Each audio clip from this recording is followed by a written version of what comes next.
রাধে রাধে। আজ 4ঠা অক্টোবর, এখন বাজে সকাল 8:30। আমরা এখন বৃন্দাবন থেকে গোকুলে যাচ্ছি। সবাই আমরা দিল্লিতে যাওয়ার পথে আমরা গোকুলে যাব। গোকুল থেকে আমরা দিল্লির দিকে রওনা দেব।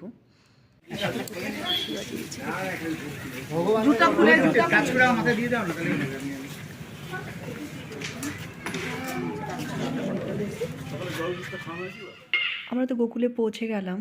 তো নন্দমহল যাওয়ার আগে আমাদের এই গাছটি দর্শন করা হলো। আমরা এখানে প্রণাম করলাম।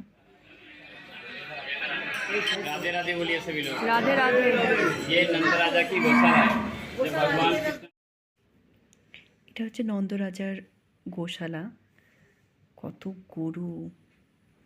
खाने पीने का बिहारी का जितना भी खर्चा होता है तो नंदराजा बाड़ी से राधे রাধে। এই গরুদের দেখাশোনা, খাওয়া দাওয়া সমস্ত খরচা আসে নন্দর রাজার বাড়ির থেকেই।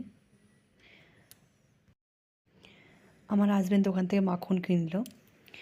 মাখনটা খেতে অত ভালো লাগেনি, কারণ একটু টক টক লাগছিল। তো আমরা এখন নন্দমহলে যাচ্ছি। ওখানে তো ক্যামেরা অ্যালাউ করে না, তো আমি মোবাইলের ভেতরে যেতে পারিনি। योग माया का भी जन्म हुआ। अभी हम लोग अंदर जाएंगे। अंदर कोई फोन नहीं चलाना, फोटो नहीं खींचना। अंदर फोन चलाना, फोटो खींचना अलाउड नहीं है। सीधा पैर रख के अंदर चलेंगे। पति पत्नी जुड़े से चलेंगे। अकेले आए वो अकेले चलेंगे। बोलो राधे রাধে রাধে। पूरे विश्व में एक ही मंदिर है। सभी लोग अंदर जाएंगे, बलराम का दर्शन करेंगे। बोलो राधे রাধে রাধে। আমরা নন্দমহল ঘুরে এখন গেলাম বলরামের মন্দির। এটা নাকি একটাই মন্দির সমস্ত বিশ্বের মধ্যে, এখানে এই মন্দিরটি অবস্থিত। একটাই মন্দির রয়েছে বলরামের। তো দুপাশে অনেক দোকান দেখছিলাম। এই হচ্ছে বলরাম ঠাকুর। তারপর আমরা মন্দির দর্শন করে এসে ওখানে একটা রেস্টুরেন্ট আমরা ঢুকলাম, ওখানে আমরা চা খেলাম।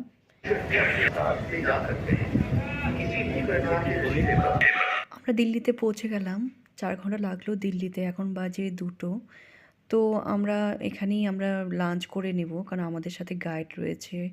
আর যাদের সোর্সে এসছে, ট্যুরিস্টের সোর্সে, ওনারা সব লাঞ্চ প্যাকিং করেই নিয়ে এসছে এখানে। তো এটা হচ্ছে অক্ষরধাম মন্দির, যেখানে মোবাইল ছাতা কিছুই অ্যালাউ করছিল না, খালি হাতেই আমাদের ঢুকতে হবে। তো আমি ওখানে আর ভিডিও করতে পারলাম না। তো এই মন্দির দর্শন করে আমরা হোটেলে ফিরে যাব। তো আমার ভিডিওটি কেমন লাগলো জানিও। কেমন, টাটা।